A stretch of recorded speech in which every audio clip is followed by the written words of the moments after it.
AITA for refusing to pay for my coworker's lunch after she accidentally ordered double? I never thought I'd be in a situation where I'd have to defend myself over something as simple as not paying for someone else's food, but here we are. I'm still frustrated and honestly a little confused about how this even turned into an issue. I work in a mid-sized office, and every now and then, a group of us orders takeout together. It's a casual thing, nothing official, just a way to make lunch easier and avoid dealing with separate transactions at pickup. Usually, one person volunteers to grab the food, and everyone Venmos them their share. It's worked fine in the past. No drama, no issues, until Sarah decided to get involved.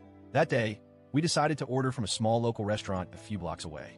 It's one of our go-to spots, and since it was a slow afternoon, I figured I'd be nice and offer to pick up the food. I didn't mind the walk, and I needed a break from staring at my screen anyway. Everyone placed their orders individually through the restaurant's app, and as always, we agreed that I would pay at pickup, and then they'd Venmo me back. Simple, right? Wrong. When I got to the restaurant, I checked the total, and my stomach dropped. It was way higher than I expected. Like, I was expecting something around $50 to $60 for the group. But instead, it was closer to $100. I figured maybe I miscalculated, so I pulled up the receipt. That's when I noticed something weird. Sarah had ordered 2 full meals. Not a small side, not an extra drink, 2 full entrees. At first, I thought it was just a mistake.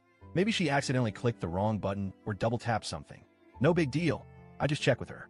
So, I texted her real quick. Hey, I think your order got entered twice. There are 2 meals under your name. Her response came almost immediately. Sarah, oops. Just grab both. I'll eat the extra later. Thanks. Okay. Now, at this point, I was standing at the counter, and the restaurant was pretty busy.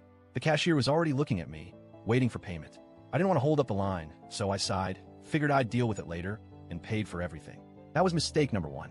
I walked back to the office, handed out everyone's food, and then went over to Sarah. I set down both of her meals and casually told her total, including the extra meal. She laughed, like full-on laughed, and said, "Oh, I thought you were covering it since you picked it up." Excuse me? What now? I thought she was joking, so I just kind of stared at her for a second.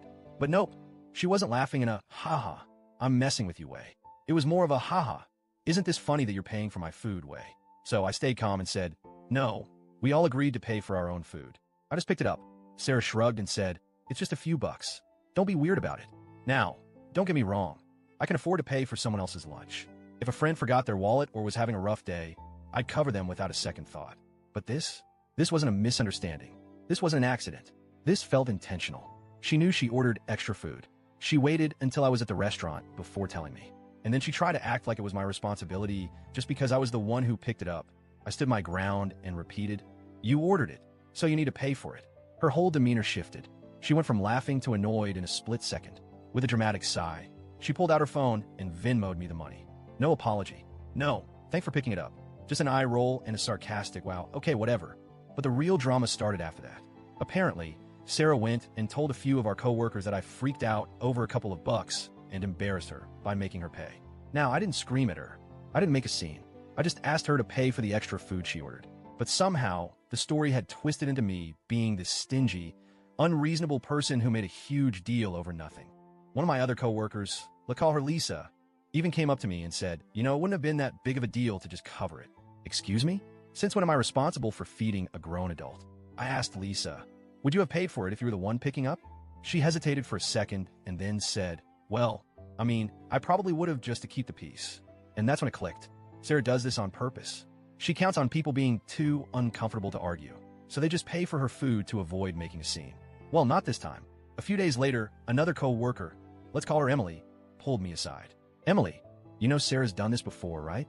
Turns out, Sarah has a history of accidentally ordering extra food and drinks, and then acting like someone else should pay.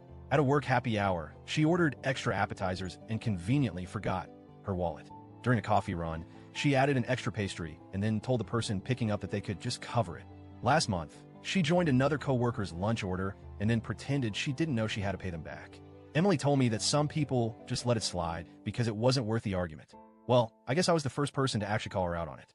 Now, Sarah isn't outright hostile to me, but she's definitely cold. She doesn't talk to me unless absolutely necessary, and she stopped joining our lunch orders altogether, which honestly, I consider a win. As for the other coworkers, the ones who initially took her side, well, once they heard from Emily about Sarah's little pattern of behavior, they started changing their tune. A few of them even told me privately that they respected me for standing up to her. So now, I'm just sitting here wondering, Why did this ever turn into a thing? How did me refusing to pay for someone else's food turn into me being the bad guy? I still don't think I did anything wrong. But what do you guys think? AITA?